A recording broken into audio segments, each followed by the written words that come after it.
All right. Well, I thought, first of all, I thought it was the best day we've had since we've been in fall camp. By far our best practice, all around. I was extremely impressed and excited about the energy level of these guys. Even from when they walked out of the locker room, you knew they were ready to go, and they should. That's what we expected, especially after of us having class on grass yesterday and focusing in on extended meetings and yoga and the things that we do to take care of them. And so that was to be expected, and they did not disappoint. I was extremely excited about them flying around, the energy level. I thought they had a little bit of adversity, which was great. The heat, I wish it was hotter, but that was good.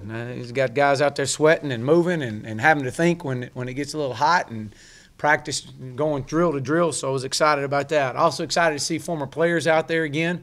We continue to have former players come back and come to our practice. I think you saw a guy out there like Ken Hamlin, a great player that from here was out there watching practice today.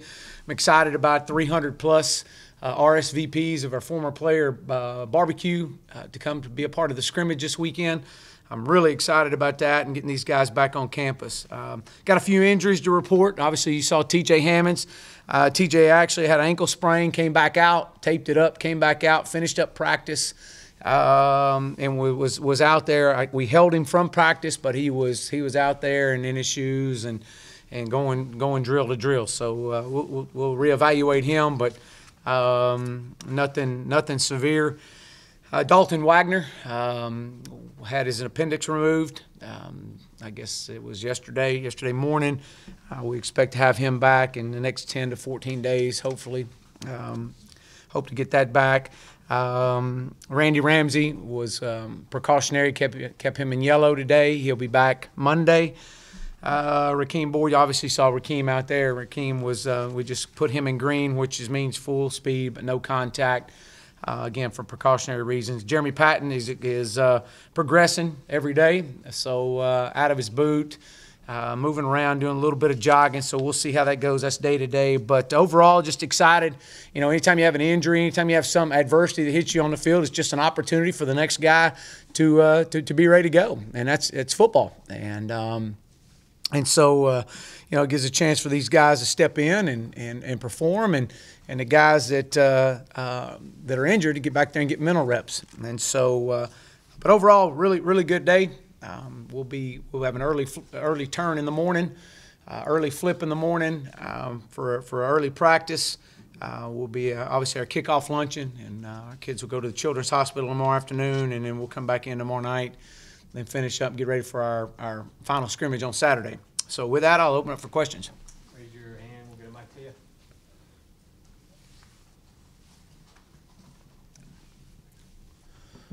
Shandy, with that appendix deal, you think that would knock Wagner out of the opener? And have you ever had this kind of multi-part question? Have you ever, going back to your high school days, you ever had a preseason camp where you lost this offensive lineman for a variety of reasons? Just what do you think about the stuff you're having to mix and match over there? I guess Clennon's was the first team left tackle. What do you think about all this stuff that's going on with your line? Well, obviously it presents challenges, but so does the course of a season, and you got to be ready for those. And so I think that obviously in that offensive line room, we've been dealt our fair share of challenges. It's kind of I hadn't had to deal with this much moving around. Especially this early, but if it has to happen, I'd much rather it happen early than late in the season. Guys are getting a lot of good work in and moving around, and Coach Fry's doing an excellent job of developing these guys. But I do expect Dalton to be back. It's day to day right now. I think if you go 2 weeks from today, you're looking at right at getting close to the opening kickoff. But so we'll see how it goes, and I don't think anybody can answer that just yet. But fortunate we're going to be able to get him back, and fortunate we got other guys in there that are learning and picking up.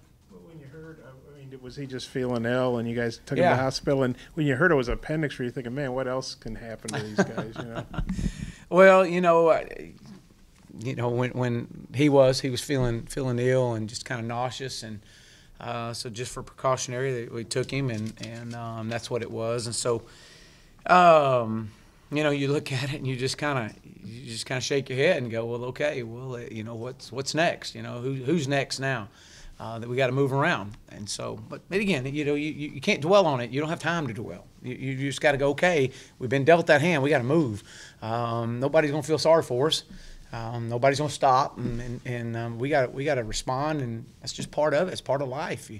And you got to have the next guy ready to go. And that's what they're doing. And Dalton will be back out here. Hopefully see him around this afternoon. And he'll be back in meetings. So it'll probably be just, you know, in 2 weeks, it'll be at his call on that, and doctors. Completely different change of topic here. When did you discover your fascination for calling plays? How young were you? And did you get in trouble a little bit? Some of your previous coaches told me you got in a little trouble for coming up with your own plays.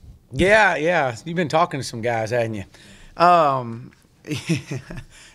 Just growing up, obviously loving football, and you know, and when I first got into high school coaching, I thought I was going to run anywhere from the wishbone to the single wing to the shotgun to the spread, and I had a playbook this thick, and you know, and so I was gonna be the guy that runs it all, and then you realize that you don't have time to practice it all, so you better get good at a few things. But I did. I actually checked an audible and got coach didn't care for it too much, so.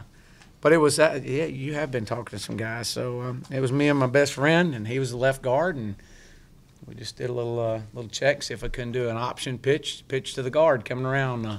So didn't work out too well. So all I know is I was told that I was needed on the sidelines. So that's where I spent the rest of the day. So, but it was good. That was fun. We laugh about it now. Is there anybody else in the defensive line you can move the offense, or and just kind of Howard Clinton and Robinson and some of those guys progressing? Yeah, they're progressing well, and I'm not going to move anybody else. We you know, I think we got a good rotation right now, D-line wise. We'll get these other guys back, and you know, obviously Brian Wallace was back in today, and Dylan Hayes has been back the last few days, so we've gotten some depth back. But obviously losing Dalton was you know, we were kind of trying to find that nucleus right in there. But Silas is doing good. You know, just being a freshman. You know, he sometimes gets the freshman stare, which is that long hallway look down there at the end of that hallway, and you try to figure out if camp's ever going to end. But he's done really good. He and Noah both, and I'm excited about both these young men. Chad, has there been any developments with the kicking game, punting game? Anybody emerging there? Not as consistent as I want right now. No. We had a couple situations out here, and we had to kick field goal and did some good things there. Obviously, Connor Limpert's been the main one right there. You know, Blake and Reed Bauer in the punting game right now. Again, we're just trying to stress these guys, and we'll know a little bit more after coming out of Saturday scrimmage. We're going to have a few more live punts and live kicks. But that's an area we've got to be, you know, as many others, but we got to be more consistent in that area. That's a big part. Coach, not that I expect you to, you know, tell us who the quarterback's going to be today, but do you have an idea at this point behind the scenes? But I don't. Yeah. Go ahead. I'm sorry. No, I was just asking if behind the scenes you have an idea of who it's going to be. If you guys have talked internally about where you think you're going to head. Not that you're going to tell us, but do you have an idea? Yeah, I mean, we talk about it all the time. We talk about it every day, and you know, we want the same guy every day. We want that guy, whoever that guy's going to be, and just because you know we get to a point and we do name one doesn't mean it's a lifetime contract and he's going to be the starting quarterback from now on. It doesn't mean that. It means that you're going to have to be on your game. And you know, there's been some good things out of all of them. I've been pleased with all of them, but they've all got to continue to keep pushing and keep getting better and keep, you know, moving that football down the field and doing the right things. And again, it's all about being that same guy every day. I mean, up or down, it doesn't matter. You got to be able to control your emotions. You got to be able to withstand adversity and keep pushing forward. And but no, we talk about it every day, and we're not ready to name anybody. I wouldn't know who to name today, to be honest with you. But outside of the fact that, you know, they got a good competition going on in that room. But hopefully this Saturday they'll have a little bit better idea. Other than consistency at quarterback, kind of what are you looking for on Saturday, really being the last heavy lift of fall camp? Yeah, I think we're going to put them in a few other situations. You know, it'll be a big, you know, we'll probably throw the ball a little bit more in this scrimmage than we did the last scrimmage. You know, usually your first scrimmage is more of are run oriented, and our second scrimmage is tend to be a little bit more pass oriented and kind of put them in some different situations. So that's kind of what we'll be looking for. Watching wide receivers, see if wide receivers can make plays. Got DBs out there, watching them make plays. I mean, I think we got a good nucleus right there. I think Ryan Pulley's having an outstanding camp. I know what he can do. His time Saturday, he'll get good reps in, but he'll be limited. We want to see what the guys behind him, some of our older guys, can do, developing that depth. But we still got to keep pushing these guys, getting game shape. That's why every part of our practice. Usually when we go out there in a live situation or going out there in full pad situation, there's early on in practice, we got to go live. We have to tackle. The only way to get better at tackle is you got to tackle. Now, obviously you got to be smart, but that's why we try to make it one period out of the day or a couple periods here and there, mix it up. But you heard me talk about learning how to practice is so critical to our success and as we grow this football team to get better every day. But Saturdays, again, a lot of different situations we'll be in. And see what we can do. Chad, with all the flux you've had on the O-line, how confident are you that you guys will have a cohesive unit when you open the season? The right side obviously is pretty experienced with Johnny and Brian. The left side looks like you're going to have to play a couple guys who never played in a game. How do you feel about all that? And did he have his surgery yesterday or Monday? Okay. Yeah, it was yesterday. And I feel confident. I feel confident we'll have the right guys in there. And, again, it's like any other position.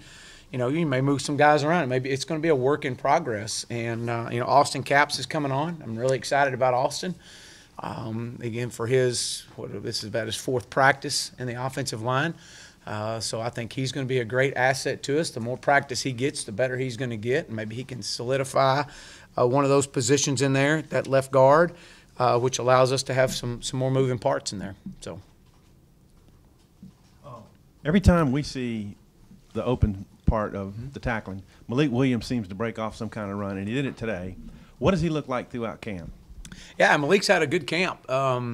He's and I've talked about him early on. He weighs 225 pounds, and is grasping the offense as they all are, doing some good things. He's got to become a better in pass protection, and be able to play fast. And so, usually out there on the field, you've got 4 or 5 plays, however you're going, how many plays we do, and he's on and off, and he's got to be able to sustain the long term. And so that's some of the things he did in the scrimmage last week was really good. I want to see a guy that can get in there and how he responds playing 6 plays, 7 plays, and has to come off for a couple plays and gets back out there for 5 or 6 more, and with all the coaches off the field. And so that's his. Continues to keep pushing him and challenge him to be more consistent in understanding the pass protections.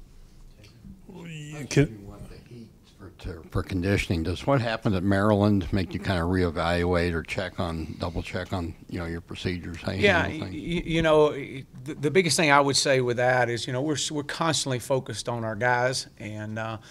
And being aware of the way we structure our camp, and without a doubt, the heat out there is, that's real. And I've came from a program that you're out there practicing, and it could be 105, 106 degrees, and so you have to constantly be focused on making sure we're taking care of those guys. And so that's something we've always done. And we'll continue to do, and that's just who our program is, and that's just what we're about. I think some of y'all saw that yesterday, and how we do some things, and how we structure some of our practices, or our practices. Where's the consistency with the wide receivers, and who are guys that are stepping up consistently on a daily basis that you guys have confidence in? Yeah, you know what? I tell you who's had a really good practice. Jared Cornelius has really kind of came on and doing some really good things that playing consistent, kind of being that leader in that room. I'm excited to see that. The guy that keeps coming on and getting better, he's still got to keep pushing. But Corlin Jackson, you can see him coming off that knee injury. He's gotten better every day. And again, we're still a long way away, but you can see his confidence level getting better and better. Back over, let's see, Tobias Enlo's done some good things. Mike Wood. Obviously a young kid that was here in the spring. I didn't think Mike had a very good scrimmage last Saturday. but didn't practice much last week. He was off and on, kind of battling tightness in his hamstring. He's over that. So he's had a great practice this week. So the challenge to him is consistency. But Mike is a guy that we're expecting a lot of great things out of. Davion Warren is electric with the ball in his hands. He's done some good things. So again, we've got a lot of guys. Jonathan Nance, Gary Cross is a guy that's slowly having a really good camp. I mean, he's just doesn't say much, but he's slowly going to work and having a good camp. Is Jordan Jones, and we've got a group of them. We need one or two to really emerge as that true playmaker. And we've seen some. We just need more consistency out of all of them. But they're working extremely hard. Coach Stepp's doing a really good job with them. Giving up sacks has been a real issue the last couple of years, and with all the stuff you've had to do on the line, do you feel good that your scheme, getting the ball out fast, will help reduce the sacks? Or just how do you feel about the sack situation going in? Well, sacks or any type of TFL is detrimental to any offensive drive, and that's a stat that we keep. TFLs is, and as well as sacks, but. Getting the ball out of your hands, knowing what to do with the ball, being able to check your protections the right way. A lot of people, when you see, they gave up 6 sacks, they gave up 8 sacks, they've given up however many sacks. Everybody wants to take the offensive line out and blame them. And when you go back and look at it as a coach, it could have been very easily on the quarterback or a quarterback and a wide receiver that didn't identify the hot and didn't throw the hot. And the protection was called right, but we didn't get the ball out in time. And so those are things that we're, as you progress in this offense, understanding where your answers are to get that ball out. And you mentioned going to the Children's Hospital tomorrow. That's obviously a new facility. Is that just something you've always done, or what resulted in that, your decision to do that, to go visit the kids? Yeah, we've been a part of the Children's Hospital where we've been in our previous stop at SMU, and being a part of the pet therapy program there and impacting kiddos' lives. And what you find is when your players, you take the players into these hospitals, to the Children's Hospital, is they always go in there thinking they're going to impact a young person's life. And what they do, and I tell our coaches all the time, I says, just stand on the bus when they get back on the bus, and watch how those kids have impacted their life. And because we've been in some rooms that parents and kids are going through strong, bad adversity in their life, and we at least get a smile on a face and provide them hope, and or bring a dog in there, and so those are the same things that we want to transition into the Northwest Arkansas area too, and Paula and I do, and be a part of. And we took our players there this past spring, and we'll take several trips. Matter of fact, we'll go tomorrow, and then we'll go back again in December, and back again in April. And so it's part of who we are. And that's who we've partnered with, and just to know that we can make an impact in young kids' lives, and not only that, but they can make an impact in our players' lives as well. Anybody else? Yes, sir. Offensive line numbers, and we go out there and we count them. That's what we do. I'm sure you're counting them too. What's the right number, and is what this camp's been like impacted in your thoughts on what the right number is for an offensive line group? Yeah, you want to have 15 on scholarship. If you're ever going to oversign, you oversign on the offensive line and defensive line. More so on the defensive line, because if it doesn't work out, you can move them to offensive line. But that's always been my focus. But with that being said, as we look, we knew coming into this year our numbers were low. They were low before we started the season. They were low in the spring, and so I think that moving forward, obviously moving Austin Capps over, Deion Malone was one that we moved over, and Deion was having an outstanding camp, and so that was, when you lose guys like that, it's tough on depth. And what it does is it forces other guys to get, maybe reps that they're not ready, or they're getting a lot of reps. And so you have to do a great job of managing their individual work. And that's where Coach Fry really does a good job with it. I mean, because again, when you're sitting out there and you got 8, 9, 11 guys, whatever you got, every day's been a little different. One day we had 8, one day we had 11, one day we had 12. So you got to be smart in how you practice those guys. You got to get your work in, but you also got to know that you got to take care of them and work the fundamentals in there as well. So. The move of Sosa back inside, what do you hope to get from that? Why the move? And where is he right now kind of in the progression of trying to work towards what you want to get from him?